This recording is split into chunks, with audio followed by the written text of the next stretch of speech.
meron nga pala akong gustong ibigay na ng final review ko dito sa capsule na iniinom ko. Meron lang akong hindi nagustuhan. After 15 days, eto na siya. Maganda naman yung skin ko and wala naman ako naging problema sa face ko. Pero lang sa likod ko. Ayun siya. Ito mo ng Daily Dose of Glow. Ayan siya. Meron akong review nito. Pinakita ko lang yung itsura at saka yung ingredients niya. Ayan siya. Kung ano meron dito sa capsule na to. Ayun yung ni-review ko noon. Ayan, antioxidant, whitening, sunblock protection. Eh, nakalagay rito, 60 capsule. Bali, 15 days, 30 days kasi, 60 capsule. Ayan, 30 capsule lang yung laman nito. And ito yung laman niya.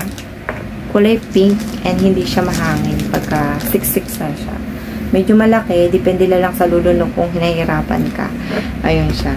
And Japan, Triple Glutathione Complex, Japan Hydrolyzed Tripeptide Collagen with oral sunblock siya. And 720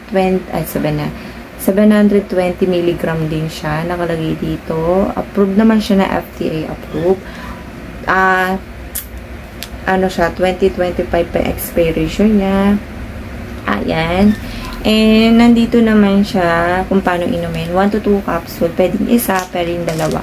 Ako, iniinom ko ng umaga na walang lamanan siya. Hindi naman ako sinikmura. Okay naman siya. Eh, nakakaputi naman siya. Sa gabi naman ay isa din. Ayan. Pag wala na naman yung tiyan ko. And, inantok ba ako? Hindi. Sinikmura ba ako? Hindi. Hindi naman ako inantok. Parang normal lang. Ayun siya.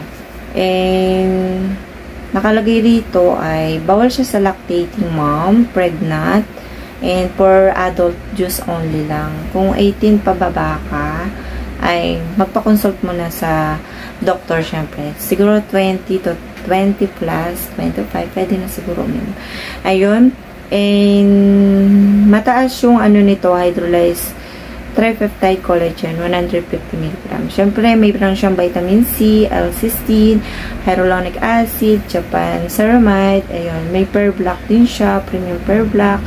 Eh, meron siyang NAC, cysteine, and glutathione bioactive, and meron din siya acetate glutathione high and L-glutathione, meron din siya.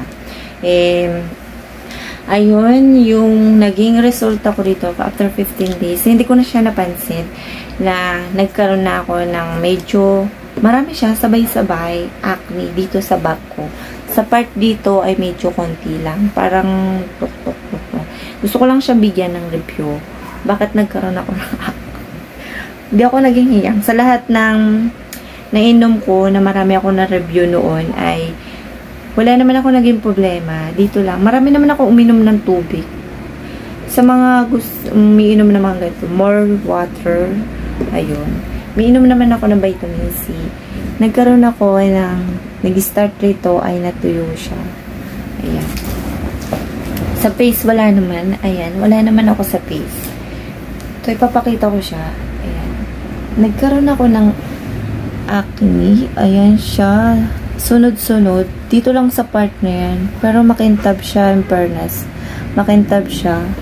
Wala ako naging problema sa iba. Acne lang talaga. Nagkaroon talaga ako ng acne. Ayan. Nagsabay-sabay sila.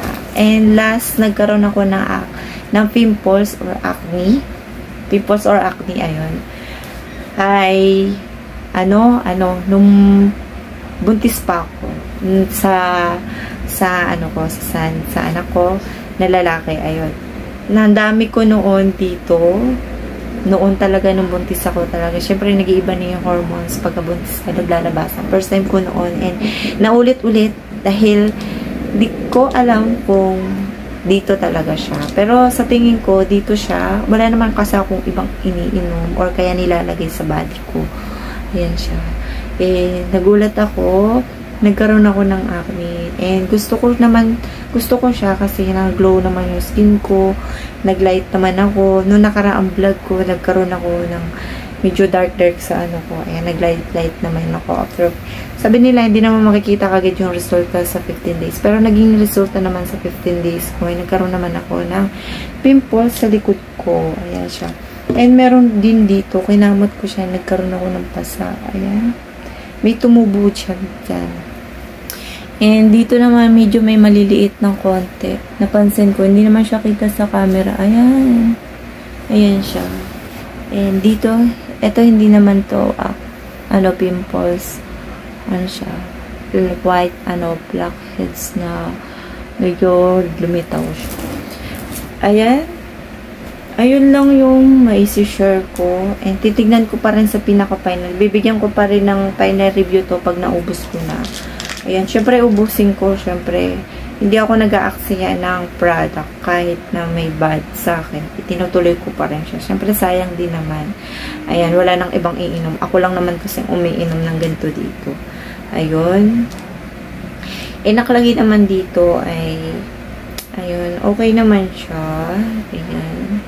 Dahil may per block siya. Siguro dahil doon. Yung per block niya ay 25 mg. Ayan. Siguro dahil sa sa ingredients. Isa sa mga ingredients nito kung bakit ako nagkaroon ng pimples. Kaya doon naman pag nagre-react yung skin mo, buti na lang sa face ko, wala. Ewan ko lang sa susunod na araw.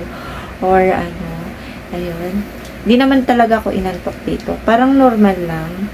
Noong una pa nga parang noong unang inom ko nito ay parang medyo nahihilo-hilo ko. Sabi ko, parang nakukulangan ako sa tubig. Siguro after 3 days, medyo nahihilo-hilo ko nun. Ayun. Sabi ko, parang nakulangan lang ako sa tubig. Ayun. Yung kinalauna naman, sobrang dami ko na uminom ng tubig. Ayun. And, ayun lang yung masasabi ko. See you next vlog ulit sa pinaka-final nito after 15 days. Tignan ko ano yung magiging resulta nito. And, wala na ibang tumubo sa akin. First time ko lang nagkaroon ng ganyan. Ayun. Medyo maganda siya sa skin. Ayan. Nag-light-light siya. Hindi katulad nun, diba? Ay, nag-light-light na siya, diba? Hindi katulad dati. Ayan. And see you next final vlog. Bye!